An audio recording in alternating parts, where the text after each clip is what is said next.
Today is the 1-year anniversary of me going no contact with my family over money and social media. Another day, another drama drop. Welcome to rTruthZone, where real stories cut deeper than fiction.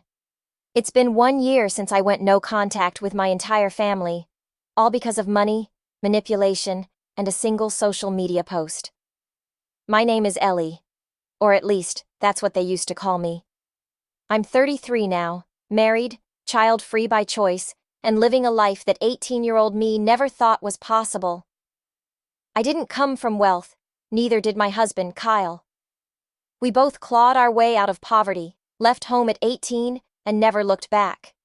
Abusive homes, toxic relatives, hustling through college, minimum wage jobs. We earned our peace. Eventually, we built modest, remote careers. No debt, no drama, just freedom. We're what they call dinks, dual income, no kids, and we use that extra room in our budget to travel. A lot. People on the outside don't always get it. They see our travel posts and think we're rich. We're not. We just don't spend on expensive cars or fancy homes. We spend on experiences. That's our choice. One day I started posting our trips online, just for fun. I wasn't expecting much, but people liked it. Views trickled in, brands reached out. Before I knew it, I was making a little side income and getting freebies. It wasn't huge money, but it felt like I was winning, at least until they noticed. At first, it was harmless. My cousin Maya needed help with a utility bill. My Uncle Rick asked for a loan to fix his truck. I helped. I mean, why not? I could afford it, and it felt good to give back. But then the requests grew, and got stranger. My brother's fiancé, a woman I barely knew, asked me to pay for their entire wedding. Not contribute, cover it completely. I was stunned. I told Kyle. His face dropped. Ellie, this is getting out of control. That night, we made a rule.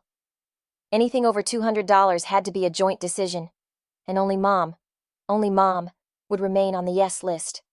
Kyle has this bootstraps mentality. He doesn't believe in endless handouts, especially to adults. He told me, we can't set ourselves on fire to keep other people warm. It was hard at first. I used to feel guilty saying no. But with Kyle backing me, I found my voice. I started saying no to things that didn't make sense. Suddenly, I wasn't the family ATM anymore, and they noticed. The comments started, snide jokes about how I forgot where I came from, passive-aggressive jabs in the family group chat, but nothing too explosive. Until one phone call changed everything. I was on the phone with my mom, Lorna, when she slipped up. She mentioned something my cousin Emma had just bought, with money I had supposedly given Mom to help with bills. Wait, what? I asked her directly. She froze, then admitted that she'd been lying. Every time someone in the family needed cash, she'd ask me for it, pretending it was for her, and then pass it along. For months. I was heartbroken. I thought I was helping her. Instead, I was being used like a secret bank. So, I cut the cord. I told her I loved her, but if she couldn't be honest with me, we were done financially. I meant it. No more help, no more middleman. She cried, called me cold, then, silence.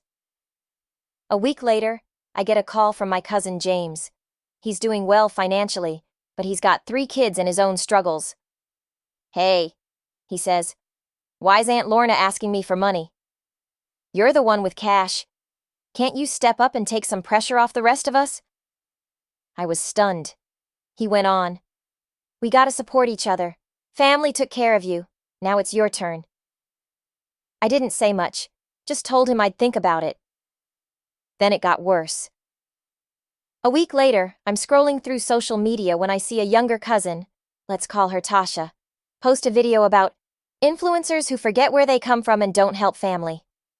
I paused. It sounded too familiar. Then I saw the comments. My aunt, my mom's sister, wrote, not naming names, but it rhymes with Millie, Ellie. The comment had likes, laughing emojis, replies from my own relatives saying things like, whew, shots fired, and "You're just saying what we're all thinking." I stared at the screen in shock. It felt like a public stoning, and no one defended me, not even my mom. That was the day I blocked them all. Every cousin, every aunt, even my own brother and mom. I took down my public content, deleted group chats, changed my number. I was done. I didn't want to be the family piggy bank. But more than that, I didn't want to be disrespected by the very people I sacrificed for. It's been a year.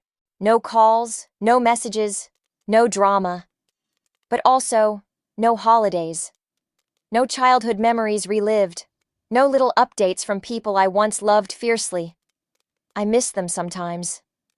I do. But I don't miss the guilt. I don't miss the manipulation. I don't miss the pressure to choose between my boundaries and their comfort. It's wild how money and a few Instagram posts could blow up an entire family. But maybe it wasn't the money. Maybe it was the truth. I still don't know if I'll ever talk to them again. I still love them. But I love myself more. What would you have done in my shoes? Would you have cut them off? Or tried to work it out? Drop your thoughts in the comments. And if you've ever had to walk away from family to protect your peace, just know you're not alone. This is rTruthZone, and we'll be back with another story soon.